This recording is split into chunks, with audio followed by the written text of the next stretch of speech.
Hi, and welcome to this episode of The Courageous Choice.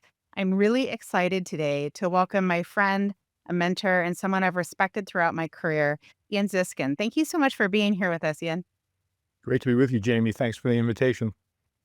So we've known each other for a while, but I'm really grateful that actually just a few weeks ago I had the chance to spend more time in person than I think we may have ever. Um, and for those who are listening who don't know Ian, I just want to share a little bit about his background. So Ian is the president of the Exec Excel Group. He is a coach. He's a board member. He's a former CHRO of large global organizations. He has continued to innovate and contribute to the HR profession. He's written or co-edited 4+ books. He's really a thought leader in this space, and he's just a fun person to work with because I feel like you always make me think and stretch my thinking, which I always really appreciate, Ian. Thanks for the kind words, Jamie. I appreciate it. Thanks. It's really, it was quite, it struck me the opportunity of just that group of people that you surround yourself with that showed up for you and were part of your retirement celebration and really just a tribute to you and your family and what you've created in your career. Well, thanks. It was very humbling, but also, maybe a good reminder that each of us can have some kind of small influence on people around us, even sometimes without even realizing that we are in that moment. So it was very enjoyable to be around all those folks who showed up a couple of weeks ago to celebrate with me. It really is true, and when I was thinking about this podcast, you were truthfully one of the first people I thought of, and then I started thinking of examples of courage, right? I mean, this is talking about courage, and I was like, gosh, Ian and I could talk about, personal courage. We could talk about courage as you were coaching people to leaders to make significant choices. We could talk about when you're wearing the CHRO hat and teams you've been on that had courage to make dramatic change or transformation within organizations. So maybe I'll just ask, through when you think about courage, through your experience, what comes up for you? Yeah, maybe a couple of different angles on it. The first one is pretty universal in all those different kinds of engagements, with people that you were just mentioning. I find that human beings have this almost limitless capacity to deny, deflect, or dismiss facts or data that do not reinforce their preferred view of the internal or external environment. And as a result, because we're human, we tend to avoid things that we don't like or don't want to deal with or don't believe. And that usually gets us in trouble, right? So some of the most courageous things that I've seen leaders or people even in non-leadership roles do is allow reality and truth to filter in so that you end up making better, more informed decisions based on what's actually going on versus what you would like to be going on, because those two things are typically quite different. So that usually requires people facing into something personally or professionally that isn't always great news, but must in fact be dealt with. I think the corollary to that I've seen over and over again in working with leaders as a coach or in my CHRO days as well is the fact that most people in their jobs need to make a decision, kind of a fork in the road between, do you want to do your job or keep your job? Mm, And I find a lot of people are, making decisions based on, what can I do or say that minimizes the risk of me getting in trouble, with my boss or somebody else, or reduces the controversial nature of whatever it is I'm about to say or do. And yes, there's obviously great value in being politically savvy enough to make sure that you remain in the job that you're in order to continue to contribute and have an influence. But I think if that's your number one criteria for success, you're generally speaking not really going to do your job. And quite often, most of us find ourselves in situations where doing the job means we have to tell somebody something they don't want to hear. We have to take some type of action that might be unpopular, but absolutely necessary for the business or the environment that we find ourselves in. And so, I prefer to be around people who are more focused on doing the job, including the difficult parts of the job. That takes courage. Than to be around people whose main motivation in life is, how do I stay under the radar and keep my job, but therefore not do the hard things that need to be done. Those are a couple of angles, I think, on courage as I've seen it. Yeah, really striking because it is that tension around, being able to self-preserve or provide for your family, but then are you, like, not even doing the job, right? And the other thing I've seen is I was thinking about as you were talking is some of these cultures that, really support that status quo. And so it can be even more, courageous, quite frankly, to be the disruptor or the one to stand up and have that difficult conversation, um, yet necessary. So when you think about that first example that you shared and leaders who uh, are kind of willing to face what's real, even if it's not what they want it to be, what have you noticed that they do to either gain that perspective or even open the door to be willing to like know that those two things might be different? Yeah, I think they actually do some things. So whether it's uh, intentionally or just naturally, I think they still have a lot in common. A couple of the things that I see regularly is these kinds of folks are not only willing but really wanting to surround themselves with people who are better at them, Huh.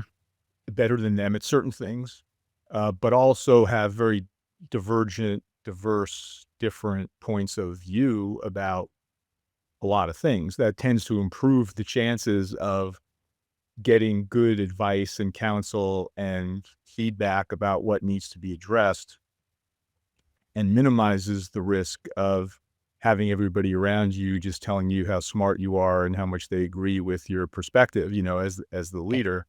So, yeah, it's nice to have people on the same page, but it also can be deadly, from an organizational point of view, if everybody's basically just saying, believing the same thing over and over, consistently. So I think that's a big differentiator that I see quite commonly. The other one is that most of these people who deal with reality better than others have a tendency to focus a lot on bringing the outside in and external perspective. So they pay attention to what's happening, broadly speaking, in terms of the economy, in terms of politics, in terms of trends in the workforce and the workplace and the world of work. They pay attention to what competitors are doing. They listen to what customers are saying, as well as investors. I mean, these are all perspectives that in some way have to be brought in from outside of your organization, because if you don't do it somewhat proactively, it's really pretty easy to lock yourself behind closed doors and delude yourself into believing that you're great, either as a leader or as an organization. So I would say that's another thing that some of these more courageous leaders that you were asking about do quite consistently. When you think about your own career, and we talk about this, is there a story or a point in your career that you think of specifically where you felt like there was a decision point, right? You were going to you knew you needed to do something. It wasn't super comfortable. And can you share it with us?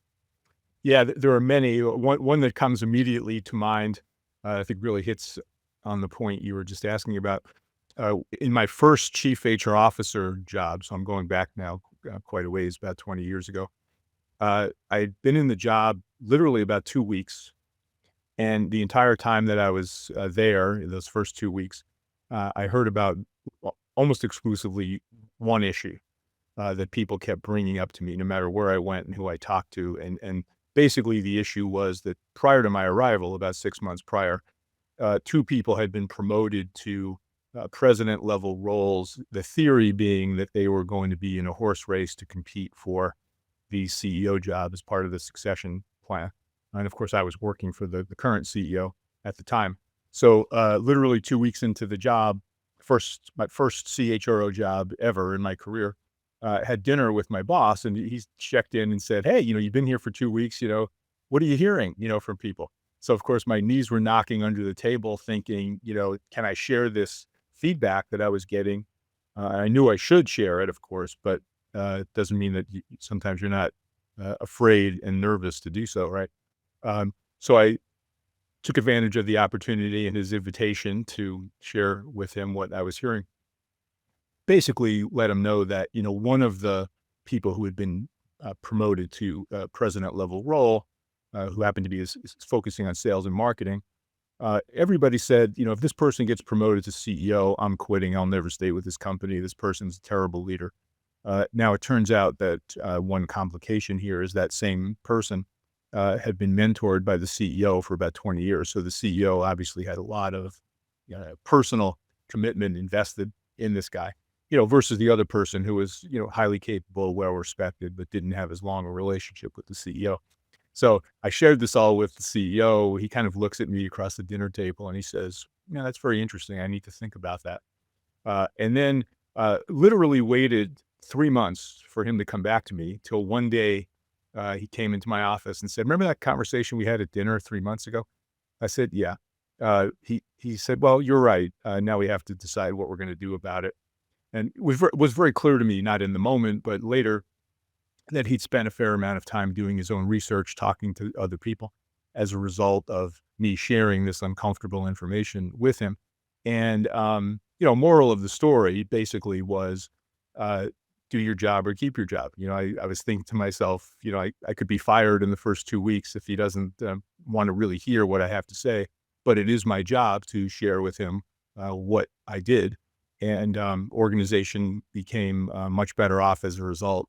And he, as the CEO, actually benefited greatly by it as well because his credibility was really being undermined by this choice that he had made. So that was a pretty important inflection point in my career in terms of underscoring the importance of truth and reality and bringing it to other people who might not see it the same way. Yeah, I mean, I can feel it in the pit of my stomach, actually, what that would have been like sitting at that dinner table.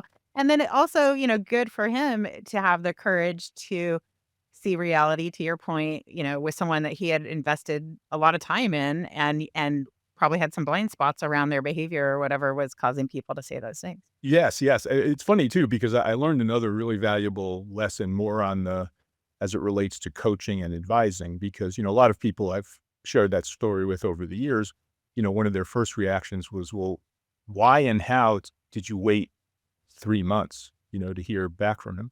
And of course, I think now in retrospect, I probably would not have waited quite as long.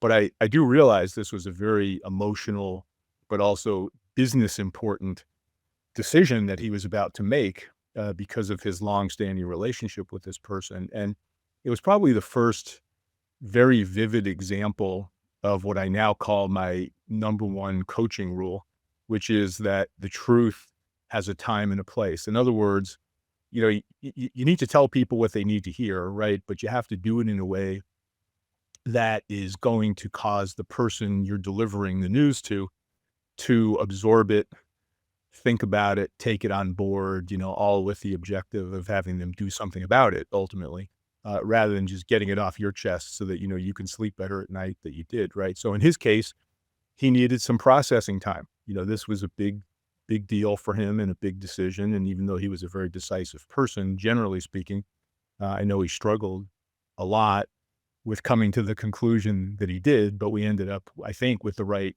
decision and actions that came after. And so it was more important to me that he acted in a way where he owned the decision rather than that I, pestered him uh, quicker to get him to make a decision that he quite clearly was not totally comfortable with. Yeah, and if he'd been I'm sure if, like, he was being forced to make that decision faster or you knew there was a timing issue, then that would have affected how you responded, but That's the way I felt at the time. I mean, I look back yeah. now, of course, it's 20 years later. You have a lot more clarity, I suppose, than you do in the moment. But what I was thinking at that time was, I need to give him some time and space. I didn't necessarily know it would be 3 months of time and space, but that's what it turned out to be. It's an interesting thing because, like, courage doesn't have to be the how and actually getting your point across, like to your point, and someone's readiness to hear it and be able to process it it, it is different than like brash. I need to be right. I need to be the one to tell you this big news, or I need to right. It's not ego. It can show up in really small ways too. And I think about that. Your point around how you say it and what you say. I don't know. When you think about like maybe an upcoming leader and how they might demonstrate courage or internally feel courageous, is there something in there that you think about? Well, of course, for people who are more up and coming leaders, quite often they're learning and doing things for the very first time, especially these types of, stressful, uncomfortable circumstances, right? So a lot of it is about, I'll say practice makes perfect, to overuse that phrase, of getting what I like to think of as leadership muscle memory, where you practice over and over again. You're being in these kinds of circumstances, thinking through in advance, what kind of questions am I going to ask in order to provide good advice to somebody or to make a good decision myself as a leader? But also, what are the other contextual circumstances, that I find myself in, right? Because I think a lot of leaders feel like, I'm going to show everybody how tough I am. I'm going to give people feedback. I'm going to hold them accountable. Accountability and feedback are essential to being a really good leader, but you also have to understand what are the circumstances that the other person is dealing with, and how likely are they going to receive in a constructive way what you're telling them, with the objective, of course, being not just tell them, but what are you going to change about their behavior or about their results, due to the fact that you're telling them something and giving them tough advice. Because guess what? Whether you're an up and coming leader or a highly experienced CEO, it's been my experience over and over again that people basically do not like confrontation. They do not like delivering bad news. They oftentimes do not like receiving bad news either. So people have a tendency to avoid these types of interactions when in fact, everyone would benefit greatly by the learning and by better decision making that comes from confronting things in a constructive way. But not often do people feel comfortable doing that. Yeah. You were talking about earlier, like that some of the leaders that are good at this, they kind of create an environment where they normalize the like, you play the devil's advocate or who's going to be like, intentionally having people who are going to bring those different perspectives. And I think that that's regardless of kind of any level team, really creating that space for constructive disagreement or debate or um, different perspectives. Like not only do you get to better decisions, but by normalizing that, it helps overcome that discomfort that pretty much everybody has with, giving bad news or being, it makes it more normal. And like you said, it's that practice of getting comfortable with something that most of us are some level uncomfortable with. Yeah, that practice is what in part, I think in large part, tends to normalize things. But it also is very true that if you've the type of leader who never asks people for feedback, how are things going? What's getting in your way? What's working really well for you? What can I be doing differently or better as the leader to enable you to do your job as effectively as possible? If you don't ask those kinds of questions on a fairly regular basis, you have almost a 0% chance of people actually telling you what's going on, versus if you do ask on a regular basis and then actually act like you're appreciative of the feedback and perhaps even do something about it. You might have a 51% chance of people, being comfortable enough to tell you what you need to hear. So uh, I think a universal truth for every leader I've dealt with over, 43 years of my career, be they senior or be they more junior and up and coming, is that if you are good at creating an environment where you ask people for feedback and advice and counsel, and then don't beat them up, when they tell you something that you wouldn't necessarily have preferred to hear, you'll find over time people will become increasingly comfortable with and better at providing you that feedback. And if you don't ask for it and then you get it eventually and you do beat people up, not surprisingly, people are not going to be very uh, aggressive about sharing with you things that they think is bad news because they don't want to have to deal with the consequences. Again, human beings being who and what they are. Yeah. There's a lot of levels in the lessons I think that you're sharing that probably we started before we started recording, talking a little bit about basketball and my lack of following college ball. But I do actually love. I played for a long time. So but when you think about, I think about team sports, you think about coaching, um, clear analogies here in the workforce as well. And you've already shared some, but are there any additional kind of um, lessons from sport that you think about are important as in business today? Yeah, for sure. I mean, I grew up playing a lot of basketball. Now, other than the fact that I, couldn't really run, jump, or shoot, I felt like I had a great career ahead of me. So it's probably why I ended up in business, but not in basketball.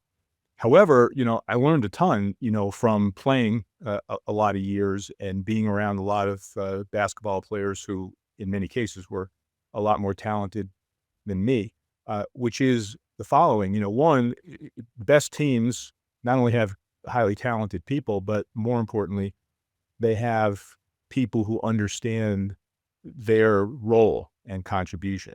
Not every team has somebody who's going to be a 30-point scorer, but if you happen to be on a team where you have somebody who's a 30-point a game scorer, you have to understand, how else can I contribute? Am I going to rebound? Am I going to pass? Am I going to play defense? Am I going to, set screens for other people on the team? What's my way of personally contributing that lifts the entire team? The other thing I've seen over and over again, with in sports, including basketball, as I played it, is you generally speaking can achieve a lot better results if you don't really care who gets the credit and your focus is on winning. And I think that's totally true in business environment as well. Where people have a tendency to compete and everybody wants to say, hey, it was me that did that. When am I going to get the credit? Credit's appropriate, of course, when somebody makes a contribution and you should want to recognize them. But more importantly, I think the credit comes from we achieved something great Right. collectively as an organization. I contributed in my way, other people contributed in their way, and we raised the bar for everyone. And that's how we won. To me, that's much more rewarding than, somebody pointing to me and saying, hey, Ian, you did something specific that was great. It's nice when you get that recognition, but not nearly as energizing as being on a winning team. That's my takeaway from, many years of playing basketball, albeit not as well as lots of other people I was playing with. No, I love that, right? Whoever scored the winning points, like, that's not the game. I mean, that's exciting, but it's not the whole game, and it's definitely the whole team that gets you to that point. And even those on the bench, quite frankly, I the energy of the supporters and the rest of the kind of the glue within an organization are often just as important. Yeah, I think it makes a huge difference to know that people you're surrounded by who you care about and think highly of are rooting for you. I mean, that is tremendously energizing and builds confidence, which I actually think is probably an underutilized, under talked about capability of the most courageous leaders is, as I said earlier, surround yourself with people who are better than you at certain things. But I also think you have to have the comfort level of, maybe I want to be successful as the leader of the team, but in order to do that, I have to build a level of confidence among everybody else who's around me that they can contribute well.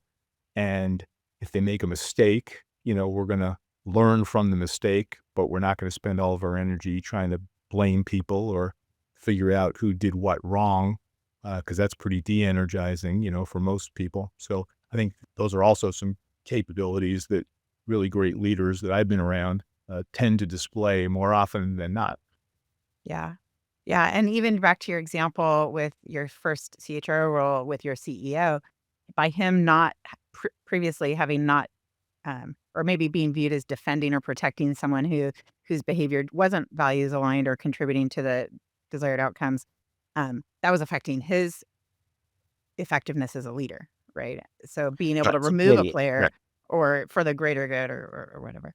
Um, so we talked a few weeks ago about, how now we're learning that midlife with us all living longer is like 45 to 75 and so you're entering a different phase, but I know you still contribute to not only leaders and business, and you're a professor and you're continue writing. I know you're still contributing in lots of ways. But as you look backwards, since we just have a moment to reflect, uh, what are some things you're most proud of from your career and your life? Yeah, great question. It's always hard to answer when you're talking about yourself. But I think if I'm really honest, most of the pride comes from the relationships that I've been fortunate enough to build with other people, and seeing those relationships turn into success for those other people. So somehow or another, I stumbled into the HR profession, obviously early in life, and even a lot of the coaching I do now. And it's always come back to me in many ways, repeatedly, how much pleasure I get from seeing other people, fulfill their potential and somehow satisfy their own dreams, life and career dreams, and the confidence and joy, that comes from that. So that's probably what I'm most proud of. I think that's on a professional level. On a Sure. personal level, all of those things that I managed to do professionally enabled me to do something really important to me for my family, particularly my kids, which is I've always believed really strongly in the value of flexibility and freedom of choice, And so getting my family to a place where, we had enough flexibility and freedom, partly because of financial resources and partly because of the kind of human beings we are, where we experiment and learn and try different things.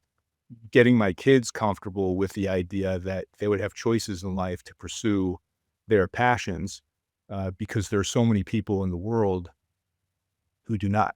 yeah. They end up, being born in a place, surrounded by people in a place where they really don't have a lot of flexibility and freedom to achieve their dreams. And so, I've always valued that extremely highly, particularly for my kids. Well, both your sons, all of your sons, are you just see the pride, and your wife, she's incredible of the family that you've built, and that was really wonderful to see. Yeah, thank Um, you. yeah. So the you talked a little bit about HR and kind of falling into that profession, and you've seen it change a lot over the time that you've been involved, even as you supported it in different ways. Um, when you think about where it's going, we talked about some really intriguing things a couple weeks ago. What's on your mind if were just sharing some thoughts around kind of the future of HR? Well, I think the things that are probably on my mind the most now are there because they're sufficiently different, from how I grew up in the profession. And I'll mention a few of them. Certainly, everybody's talking about artificial intelligence and the potential implications of that. We all talk about it so much, which basically probably means nobody really knows what we're talking about, or nor what's going to happen, other than big change. But what will be positive about it, what will be negative or concerning about it, still isn't completely clear to me. But that has huge implications for the role that HR people play in the world. Related to that, but different, is all of the expectations now around flexibility to work from where you choose, in a manner in which you choose, based on a schedule that you choose. There's always been this drive more toward flexibility at work, but obviously COVID really accelerated that over the course of a few years. And now everybody's dealing with, remote, hybrid, get back to the office, et cetera. And that's going to take years, I think, really to fully shake out. That also has big implications for HR people. But probably the even bigger one than I haven't mentioned yet is this idea that, as an HR professional, most of our development and focus over the years has been on the quote unquote employee. I'm gonna find you, I'm gonna hire you, I'm gonna try to hang on to you for as Right. long as I possibly can and develop you and keep you, motivated and engaged. I don't think that's going out of style anytime soon, but it's not going to be 100% of the way that work gets delivered. As you well know from your day job, there's an increasing number of people who are wanting to be doing gigs and freelance work.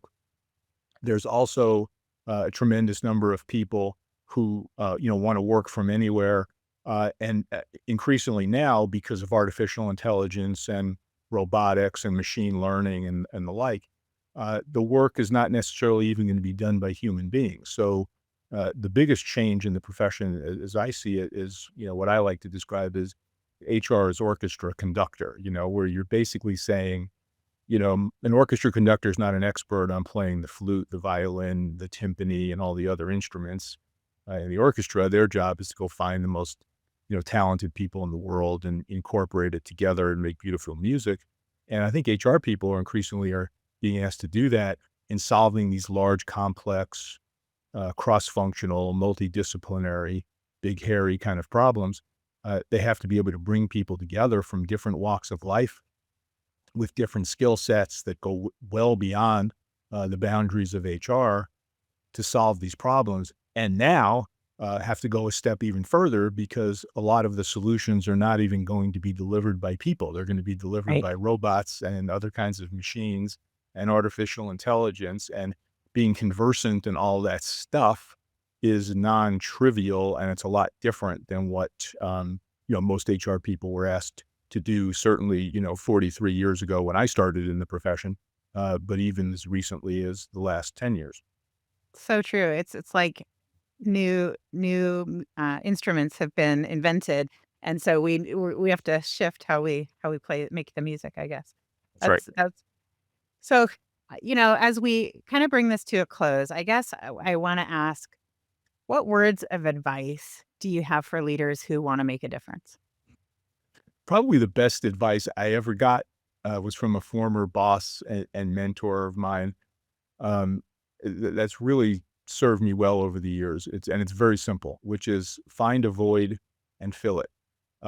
Every organization has problems and issues, has resource challenges, has people who say, it's not my job, therefore I'm not going to focus on fixing it, whatever it is. But those things have a tendency to get in the way, diminish the effectiveness of the organization, frustrate people because they can't get their arms around it to solve it. And I just love being around people who see problems and then take some kind of initiative to see if they can help resolve it. Yes. And over and over and over again, over the course of my career, I've been around people who are really great at that, and every time they distinguish themselves from everybody else who says, "It's not my job," or "I'm too busy," or "I don't care." And it's also served me personally, frankly, quite well, because it's enabled me to, get involved in stuff and interact with people who might have been, outside of the norm of who I would typically be Yeah. interacting with on a regular basis. Which helped me, build relationships and establish credibility. And eventually people started to see me as, hey, this guy's actually going to help us solve some problems here. Right. And then if you get that kind of reputation, it's kind of gold, because there are so few people who are uh, seen that way on a consistent basis. So find a void and fill it. That's the single most important thing that I would advise. I love that advice. I think that that's the perfect note to end on. And extreme gratitude for you taking time to share all your wisdom with us today. I'm grateful to know you personally, excited to see what's next for you personally, professionally, and otherwise. And thanks to the audience for joining us on today's episode. We'll see you in the next one. Thank you for listening to The Courageous Choice. If you enjoyed this episode, please leave a 5-star review to help get the word out about the podcast. And don't forget to subscribe so you don't miss out on any of our future conversations. If you'd like to know more about gig talent, please visit gigtalentagency.com or email us at podcast@gigtalentagency.com. See you in the next episode.